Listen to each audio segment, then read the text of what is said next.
Bueno, pues muy buenas a todos y bienvenidos a vuestra casa de Fórmula 1 y bienvenidos a un nuevo vídeo en el cual vamos a seguir comentando todas las novedades que han surgido y todos los temas que os vamos a comentar van a estar detallados en la descripción de este vídeo por si queréis saltaros algún tema y pasar directamente a vuestro momento de elección. Dicho esto, vamos a arrancar y tenemos que hablaros acerca de una información que ha dado en el día de hoy Carlos Miquel en la cadena COPE, uno de los periodistas aquí de España de Fórmula 1, muy interesante sobre la situación interna dentro del equipo Aston Martin, que recordemos después del Gran Premio de Imola que ya se empezó a hablar acerca de que querían hacer muchos cambios. Lawrence Stroll, desde el Gran Premio de Imola se empezó a hablar acerca de Enrico Cardile, el director técnico de Ferrari, que lo querían fichar y era algo que no se había mencionado hasta entonces, algo que ayer ya os informamos en teoría ya estaría firmado con Aston Martin a falta únicamente de la confirmación oficial, pero estaría ya todo cerrado y sobre todo parece que están muy disgustados con Dan Fallows. No solo Lawrence Stroll, también Mike Krack y también Fernando Alonso. Vamos a poneros ahora el extracto donde comenta esto y os lo detallamos. Fui a hablar con el team manager del equipo, con Mike Krack, y le pregunté, dice Fernando Alonso que quiere más hechos y menos promesas, y me corta y me dice, estoy completamente de acuerdo. La historia es que Mike Krack está muy disgustado, como el jefe del equipo, que es el padre de Stroll, con la dirección técnica. La dirección técnica es de Dan Fallows, y es el hombre al que le están apuntando de que no está haciendo bien. Hay rumores de que le puede sustituir un director técnico de Ferrari. Es decir, que las aguas bajan muy revueltas en Aston. Y además dice Fernando, si no estoy entre los 5 primeros en la carrera de Hungría, esto no puede ser. Y la carrera de Hungría es cuando llegue la próxima evolución. Es decir, está un poco harto porque lo peor de Aston es que de un coche que era fácil de conducir a principio del año pasado, que hizo un montón de podios, sí, hemos pasado a un coche que es diabólico. Y eso es lo más raro. Oye, vamos. Es justamente señalado Dan Fallows. Bueno, esto es algo que también he querido explicar en redes sociales. Lo he puesto ya en mi Twitter. Por si queréis seguirme en Twitter, os digo que lo tenéis ahí en la descripción. Y realmente, sí, obviamente está siendo bien señalado Dan Fallows en este sentido. Quiero decir, es justo que se le esté señalando, es justo que estén disgustados con él, porque es que no está avanzando el monoplaza. Yo confío mucho en que Dan Fallows va a ser uno de los directores técnicos más importantes que hay en toda la parrilla. Por supuesto, tiene un historial muy bueno, ya ha sido campeón del mundo en varias ocasiones con Red Bull. Recordad que el primer Red Bull, el de 2018, el de 2021, 22, perdonad, con el cambio de reglamento, él estaba todavía ahí, el RB18, él estaba, bueno, en los primeros desarrollos él estuvo también involucrado y lo que él hizo fue mucho las bases que sentaron aquel RB18. Ahora bien, el problema que ha tenido, especialmente en Aston Martin, es que no ha sabido liderar un proyecto. Es una persona muy buena y lo ha demostrado muchas veces en Red Bull, no solo por el hecho de haber sido la mano derecha de Adrian Newey, sino porque desde luego tenía un rol crucial dentro del equipo. Ahora bien, ahí no era el líder, ahí no era quien tenía que solucionar los problemas como tal, por así decirlo, dentro del grupo. Obviamente todos tienen que hacerlos, pero hay alguien que sobresale en ese momento, que era Adrian Newey. Ahora era él quien tenía que hacerlo y ha demostrado no ser capaz en este momento. ¿Y a qué me refiero con este momento? Newey también ha cometido errores. Vamos a hacer la comparativa con Newey porque siempre se hace esa comparativa frente a Newey, especialmente en el caso de Fallows. Newey también ha cometido errores. Newey ha hecho errores, vamos, el McLaren de 2003 es malísimo. Ahora bien, el de 2004 es buenísimo, justo al año siguiente. Y antes de ser exitoso, Newey falló. Con Red Bull ha fallado. Oye, que sí, que la era híbrida, el comienzo de la era híbrida les costó mucho porque el motor Renault, que era el motor que tenían al principio de Red Bull hasta cambiarse a Honda, era malísimo. Pero el Red Bull tampoco estaba bien. El 2014 el coche no era bueno tampoco. Luego fue evolucionando y fueron consiguiendo progresar bien. Quiero decir, ¿es merecido ahora estar siendo señalado? Por supuesto, pero también para él necesita ahora mismo cometer estos errores también para aprender. Se aprende mucho más de los errores que de los aciertos. Y para ser lo que va a ser capaz de consagrarse, necesita este punto. Ahora bien, no es lo que necesita Aston Martin. Entonces, desde luego que es un punto en el que no puede ser que haya una persona al mando de todo que ahora mismo, por lo menos, no está siendo capaz de dirigir el rumbo de un equipo que está perdido.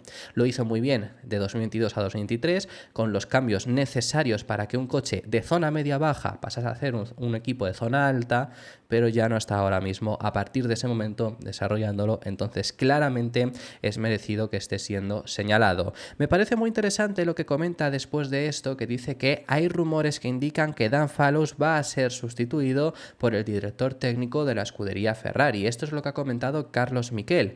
Llega Enrico Cardile. Según la información de Italia ya estaría hecho, veremos si se acaba confirmando por parte de Aston Martin, pero todo hace indicar que Cardile se va a unir al equipo. Ayer ya hablamos sobre su perfil y es una persona que a mí personalmente me parece un acierto que vaya a llegar al equipo Aston Martin. Ahora bien, llega para ser el sustituto de Dan Fallows.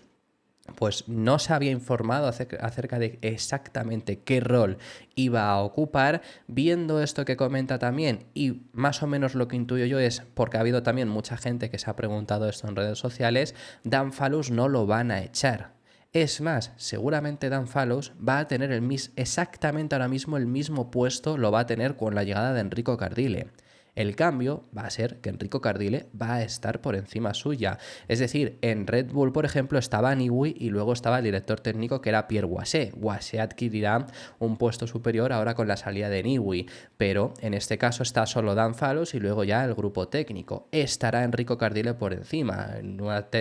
Es la traducción exacta, no hay una traducción exacta porque vuelve a ser director técnico, pero sería Chief Technical Director, sería lo que va a ser Enrico Cardile, mientras que Dan Fallows es Technical Director, que es lo que es ahora mismo, no es Chief Technical Director, que es lo que era, por ejemplo, Newey en Red Bull. Así que no es que llega a sustituirle porque vayan a quitar a Fallows o lo vayan a degradar, sino que va a tener un superior que ahora mismo no tiene nadie, y es algo que seguramente venga muy bien. Fijaros en Ferrari, aunque no están ahora mismo desarrollando bien este SV24, veremos en el futuro, no están desarrollándolo bien en sentido de, bueno, McLaren y Mercedes les han igualado ahora mismo, incluso McLaren superado. Pero fijaros el cambio que hizo Ferrari de un SF23, el del año pasado, con muchos problemas, a este año llevar ya 2 victorias. Pues desde luego que está bastante bien, y la evolución, por ejemplo, el año pasado fue muy buena, especialmente a partir del parón veraniego, así que veremos Ferrari qué es lo que hacen, aunque ya teóricamente sin Enrico Cardile.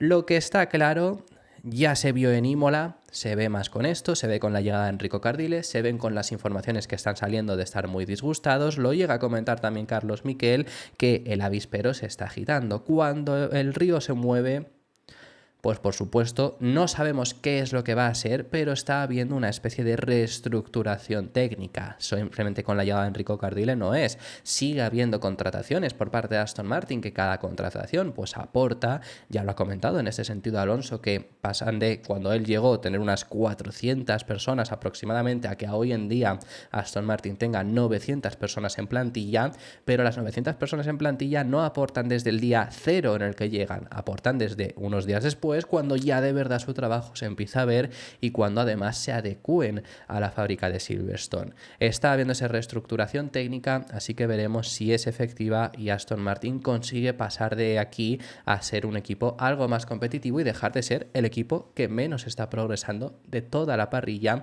como ya he explicado que está siendo el caso.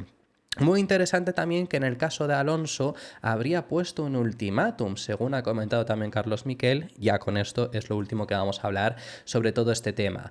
¿Cuál es ese ultimátum que habría puesto en teoría Fernando Alonso? Pues tiene que ver con estas mejoras de Hungría, que son muy optimistas, que ya lo hemos destacado también en el canal, que Alonso ha hablado maravillas, que Alonso ha dicho que en Hungría veremos. O sea, no he visto a Alonso desde que ha llegado a Aston Martin hablar tan claro de una fecha en concreto, más allá de lo que habló, por ejemplo, el año pasado, cuando el coche iba bien, de Mónaco, porque Mónaco se veía venir que ese coche iba a rendir bien. Pero sobre actualizaciones, un Alonso que siempre ha querido despejar las miradas a las novedades, lo hemos visto también, por ejemplo, esta misma mañana, que al final en sí está pidiendo paciencia y que no se venda humo, y que sea él mismo quien haya dicho Hungría, porque lo ha dicho en España, porque es la próxima cita en la que habrá mejoras, es curioso. Efectivamente, según esas palabras que hayamos visto de Carlos Miquel, lo que habría dicho de manera interna es que tienen que estar dentro del top 5. Que aquí también algo me ha parecido interesante porque ha habido una especie de debate también en redes sociales de a qué se refiere con estas palabras, de si se refiere textualmente, literalmente a estar dentro de los 5 primeros pilotos, es decir, de quinto para arriba en la carrera, o está hablando acerca de ser el quinto equipo, por lo menos de nuevo como a principios de año. Y yo por las palabras, por lo menos como las cuenta Carlos Miquel, entiendo que está hablando a ser del quinto piloto, no quinto equipo, sino estar dentro del top 5 en esa pelea. Quizá no literalmente necesita ser mínimo quinto para estar satisfecho, pero sí que estar en esa pelea. Estar más cerca de McLaren, de Mercedes, de Ferrari, de todos esos equipos y así poder de verdad aspirar por mejores posiciones. Ya no hablo acerca de podios, ya no hablo acerca de más, sino hablo acerca de especialmente mejores puestos. La mejor posición en la que ha acabado este año Alonso ha sido un quinto puesto en la segunda carrera, gracias a que Hamilton y Norris tuvieron una mala estrategia porque tuvieron mala suerte con el coche de seguridad y a una proeza que hizo Fernando Alonso en aquel Gran Premio reteniendo a George Russell. Pero fue una proeza y consiguió quedar quinto. El objetivo es por lo menos pelear, aspirar de verdad a esas posiciones. Quizá luego no acabas quinto porque es el primer circuito con las novedades y no ha desadecuado bien el monoplaza todavía, tienen que entenderlo, saberlo exprimir al máximo. Puede pasarles porque sabemos lo que les pasa a Aston Martin, pero por lo menos que de verdad sea una mejora. Le hemos visto muy motivado, algo habrá en los datos de lo que sea que vayan a introducir, porque todavía ahora mismo no tenemos la información, os la traeremos en cuanto la sepamos, pero eso es lo que habría dicho también de forma interna Fernando Alonso. Y me parece muy bien, por lo menos, que las expectativas sean o quinto o hay que cambiar cosas. Porque es lo que en teoría dice también Carlos Miquel, ¿no? De que si no, no se podrá seguir así. Así que veremos qué es lo que ocurre finalmente dentro del equipo Aston Martin. Vamos a pasar al siguiente de los temas y queremos hablar de las críticas, el cruce de críticas que ha habido dentro del equipo Ferrari después del Gran Premio de España. Especialmente esto lo comenzó Charles Leclerc, quien se quejó de haber sido adelantado en el primer stint por su compañero de equipo, en una maniobra en la cual yo la continúo viendo y hay gente que dice que Leclerc es que no tendría que haber frenado tan tarde. No sé, estás en una batalla, por mucho que sea tu compañero de equipo. Quizá lo único ahí justificable hubiera sido para ese argumento que es tu compañero de equipo, pero bueno, está defendiendo posición. Sainz no deja tampoco demasiado espacio, sí que es cierto. Para mí no es accidente, no es sancionable a ninguno, pero bueno. Pero porque también he visto gente que sí que lo dice, pero sobre esa acción, la cual incluso se llegan a tocar y luego hubo cruce de opiniones en la radio y la hubo post carrera, lo que ha comentado Charles Leclerc es lo siguiente: no entendí el sentido de hacer eso cuando se dijo claramente antes de la carrera que teníamos que ahorrar en esa parte de la prueba. Es un poco innecesario, pero también entiendo que es su carrera de casa y es un momento importante de su trayectoria. Así que supongo que quería hacer algo un poco espectacular, pero quizá yo no era la persona adecuada para hacérselo. Teníamos una estrategia clara al principio de la carrera con los neumáticos para ahorrar y después atacar más tarde. Carlos Sainz no hizo ningún ahorro, por lo que tuvo la oportunidad de adelantarme en la primera curva. Fue un poco una pena porque perdimos tiempo entre nosotros. Dañé mi alerón delantero porque Carlos hizo la curva y no vio que yo estaba dentro y eso nos complicó la carrera. Aquí es interesante comentaros algunas cosas, y es que Ferrari ha desmentido las palabras de Leclerc, en sentido de estas palabras han ocurrido, sino lo que él comenta. Lo que ha comentado Frédéric Vasseur es que no tenían instrucción de guardar neumáticos en el principio del stint y especialmente que dice que perdieron tiempo ambos. Ha dicho Frédéric Vasseur que no perdieron. Hombre, Leclerc perdió tiempo, por supuesto que sí.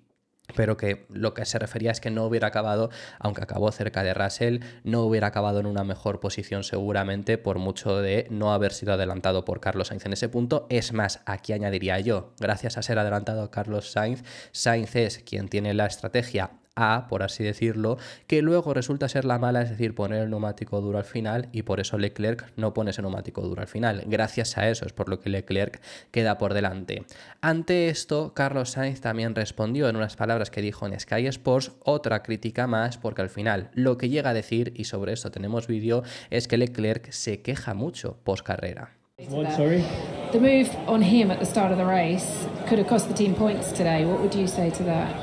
He said he thinks if you watch it back, you'll see what he means. I think it's too many times that he complains after the race about something. I think obviously in hot, he might think that, honestly, at this point of the season, I don't know, I was on the attack, we were on a new soft, Mercedes were on a used soft, and we had to go on the attack in the first laps when you have a new tire and try to pass them like we said even before the race. And I passed Charles because he was, I don't know if he did a mistake or he was just managing a bit too much, and then I went on and I nearly passed Lewis.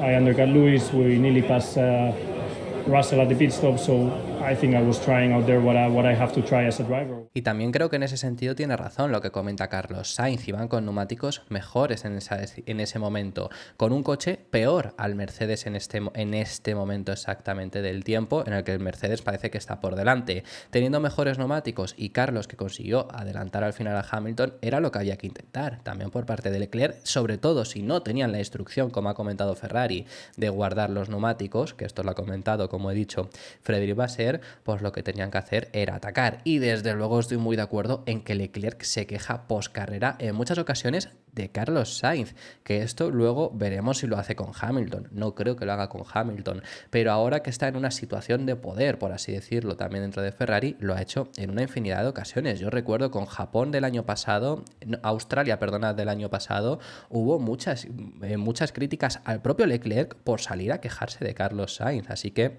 bueno, esto ha sido lo que ha pasado ahora entre el equipo Ferrari. Por cierto, vamos a hablar acerca de mercado de fichajes, porque se vuelven a pronunciar desde Mercedes acerca de Max Verstappen. El último en haber hablado, curiosamente, en esta ocasión, sobre todo, es el CEO de Mercedes-Benz, no de Mercedes Fórmula 1, sino de Mercedes-Benz. Bueno, recordemos en este sentido que Mercedes solo tiene un 33% del equipo, que el otro 33% lo tiene Toto Wolff y el otro Ineos, pero bueno, ese es otro tema. Pero Mercedes-Benz, el CEO de Mercedes-Benz en Sky Sports ha hablado al respecto sobre Max Verstappen. Sabemos que tenían la intención de conseguir este fichaje, parece estar encaminado la llegada de Andrea Kimi Antonelli, pero sus palabras son las siguientes: los mejores pilotos quieren conducir los mejores coches. Nuestro trabajo es crear el mejor paquete. También se trata de 2026. Es un nuevo comienzo, nueva suerte y nuevas reglas. Eso también supone una oportunidad para todos. ¿Quién sabe lo que pasará? Pero quedaría bien vestido de color plateado, ¿no? Hablando aquí acerca de Verstappen. Y claro, aquí hay una cosa también a decir. Cuando se hablaba de esto al principio de temporada, se decía que si Verstappen se iba a Mercedes era para 2026. Ahora mismo no están tan lejos de Red Bull. O sea, realmente podrías llegar... Bueno, Canadá con Verstappen en el Mercedes hubiera ganado, seguramente, porque tenían el mejor monoplaza. En España, pues a lo mejor hubiera estado algo más cerca. No sé yo lo que hubiera pasado en España, no creo que hubiera cambiado demasiado, pero vamos, que desde luego no está ya tan lejos. Entonces, claro, si en el 25 realmente puedes tener esa oportunidad y desde luego en el 26 crees que va a ser mejor que Red Bull, sobre todo por tema motores, pues desde luego que, bueno, ese es otro, ¿qué es lo que hará Verstappen o no? Ese es otro tema, porque desde Red Bull siguen muy calmados en este sentido. Se ha pronunciado Christian Horner después de también estas palabras que han estado hablando, e incluso ha llegado a bromear un poco. Tengo muy claro dónde va a estar Max el año que viene, y es aquí, pero sigue Toto hablando acerca de él. Y bueno, estas palabras no han sido de Toto Wolff, pero realmente Toto Wolff también se ha pronunciado este último fin de semana al respecto sobre Max Verstappen, donde le han preguntado, porque ha sido también, obviamente el tema ha sido Carlos Sainz, entonces claro, en el ámbito de Mercedes se le ha preguntado por qué no has fichado a Carlos Sainz. Lo que ha comentado en este sentido Toto Wolff es que no querían hacer esperar a Carlos porque van a esperar hasta el final a Verstappen. Claro que esto es lo que se ha informado, ¿no? De que ellos no tienen problema en si al final Verstappen no se va, fichar a Andrea Kimi Antonelli. Pero efectivamente esto era solo información, es que lo ha confirmado el propio Toto Wolff. No hay conversaciones que estén teniendo lugar en este momento. Creo que tenemos que fijarnos en nosotros mismos y en mejorar el coche. No se ha tomado ninguna decisión sobre el piloto. Queremos mantener esta decisión el mayor tiempo posible, porque ¿quién sabe lo que pasará? Yo no creo que Verstappen se vaya a acabar marchando a Mercedes. Ahora bien, si se acaba marchando a Mercedes, Yo ya siempre os he dicho que yo en final de 2025 no le veo yéndose. Sobre todo no es que no le vea yéndose, es que no vería a Mercedes en ese año específicamente dar paso a cambiar a la dupla de pilotos. Pero bueno, cuidado. La posibilidad está ahí. La mejor posibilidad que tiene es, desde luego, marchándose este mismo año. No descartemos tampoco nada de lo que pueda llegar a ocurrir. Y ahora bien, aquí también hay una cosa que quería comentaros, que sí que llevo pensando bastante tiempo, ya os lo había dicho incluso en el canal, y es que lo ha hablado también Ralf Schumacher, que bueno, Ralf Schumacher ya sabéis lo que opino de él, pero bueno, que han sido palabras interesantes que ha comentado en Sky Sports, así que os las quería traer, que quizá la llegada de Verstappen a Mercedes, si es que se acaba efectuando, ya sea para el 25, ya sea para el 26 o sea para el 27, quizá incluso si es para el próximo año y comparte equipo con Russell, a quien más perjudica es a George Russell. Ya no por el hecho de que lo pudieran echar a él para subir a Verstappen, sino que si incluso ocurre el año que viene y tienen la dupla Russell-Verstappen, quizá no renuevan a Russell para ya sí dar paso a un Andrea Kimi Antonelli, que fijaros que han preferido a Kimi Antonelli antes que a Carlos Sainz, han preferido, bueno, el contrato de Hamilton era 2 años únicamente, bueno, 1 más 1, porque también iban a tantear la posibilidad de en 2025 subir a Andrea Kimi Antonelli. Ya se hablaba que con Fernando Alonso la información que había era que solo le ofrecían 1 año por Andrea Kimi Antonelli. Cuidado que a lo mejor es Russell quien sale perjudicado. Desde el punto de vista de Toto Wolff, Kimi Antonelli se merece la oportunidad y aparentemente hay muchos contratos que se deben cumplir. No hay ningún contrato que diga en qué equipo debe pilotar y si Williams está cogido, asumo que pilotará para Mercedes. Wolff ya ha dicho que quiere centrarse en el futuro. Si Verstappen realmente decide salir de Red Bull, imagino que habrá un asiento para él en Mercedes y eso podría ser bastante malo para Russell.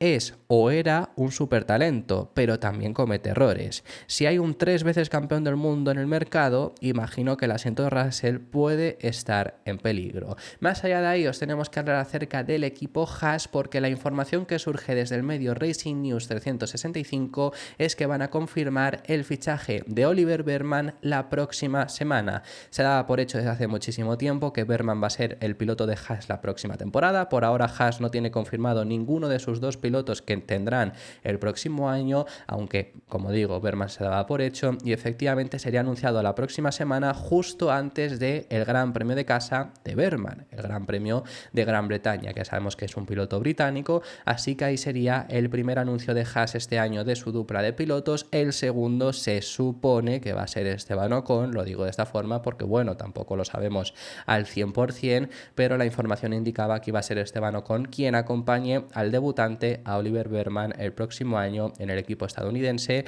así que veremos si finalmente la próxima semana antes del Gran Premio en Silverstone se acaba confirmando. También en el día de hoy hemos tenido la confirmación por parte del presidente de la Federación de Automovilismo de Turquía que van a volver a la Fórmula 1 siempre y cuando cumplan una serie de requisitos. Hace unas semanas ya os estuvimos comentando que el Istanbul Park, el circuito que ya ha cogido a la Fórmula 1 y de forma más reciente fue esto en 2020 y 2021, había tenido un nuevo organizador y el objetivo que les habían puesto era que regresase la Fórmula 1 de cara a 2026. En caso de no conseguirlo, tendría incluso que indemnizar a la federación. Efectivamente, parece que la FIA les ha prometido un hueco en el calendario de Fórmula 1. Así es, tal y como lo han comentado, siempre y cuando cumplan esta serie de condiciones. ¿Que cuáles son? Vale, pues parece que es que el Istanbul Park lleva abandonado desde 2021. No ha ocurrido nada en ese circuito, ya pasó con anteriormente, que incluso hubo que hacer un reasfaltado para el regreso de la Fórmula 1, un reasfaltado que fue malísimo además, ese 2020, lo que nos dio una carrera muy entretenida, pero claro, los pilotos se quejaban muchísimo, pero sobre todo ya el problema no es que haya sido abandonado como tal, sino que se ha perdido el grado 1 de la FIA, que es un grado que otorga la federación a los circuitos si cumplen los requisitos para coger la Fórmula 1, y esto ha sido debido al mal estado. Mal estado se refieren sobre todo, por ejemplo, el edificio principal ha sido desmantelado, no está cuidado en los alrededores del circuito, en tema de, por ejemplo, la hierba, que ha ascendido mucho su nivel. Bueno, pues cosas de este estilo. No es que necesite el circuito Turquía una reforma, que bueno, obviamente nunca viene mal. Pero no es que necesite una reforma, sino que necesita pulir una serie de detalles, por lo que están hablando de que se van a hacer e incluso ya desde este mismo verano se podría llegar a correr en el Istanbul Park. Lo único que no se va a correr y regresará, si se cumple en teoría, en 2026 al calendario de la Fórmula 1, así que veremos. A mí el circuito de Turquía me gusta bastante, tiene esa curva de 4 vértices a la izquierda que es buenísima, así que veremos si finalmente acaba regresando. Y lo último, ya hablando acerca de circuitos y finalizamos con este vídeo, os queremos enseñar esas fotografías que han salido sobre el Red Bull Ring, el circuito que visitamos este fin de semana. Estamos viendo ahora mismo la curva 9 y fijaros, se ha quitado parte del asfalto para añadir cierta parte de grava. Esto ya se había informado, incluso también hay grava aquí, que esto antes tampoco estaba, y bueno, creo que la hierba se ha aumentado también, porque a mí me suena que esto era todo asfalto, así que esto es bastante bueno. Esta parte de la grava, la información que se reporta es que va a ser de quita y pon, por así decirlo, porque para MotoGP, que van el mes que viene, la van a quitar esta grava, la hierba de aquí. Imagino que no la quitarán, o la de aquí tampoco, pero esta grava de aquí sí, para pues que no haya tantos problemas con MotoGP, pero la más importante no es solo esta curva 9, sino especialmente la curva 10, que también han añadido grava justo en el mismo punto, justo en esta misma salida de la curva. Esta es mucho más importante porque aquí hay 1001 track limits, entonces ese es un problema muy gordo, por supuesto, pero aquí no solo es importante por los propios track limits, sino que en clasificación te eliminan no solo tu propio tiempo de esta vuelta en la que has pasado por aquí, sino la siguiente, porque esto es la recta principal. Así que esto va a ser, esta grava es crucial para así no hará falta que haya aquí track limits, porque si llegas a pisar la grava es peor para ti. Cuidado, porque aquí no cabe ni siquiera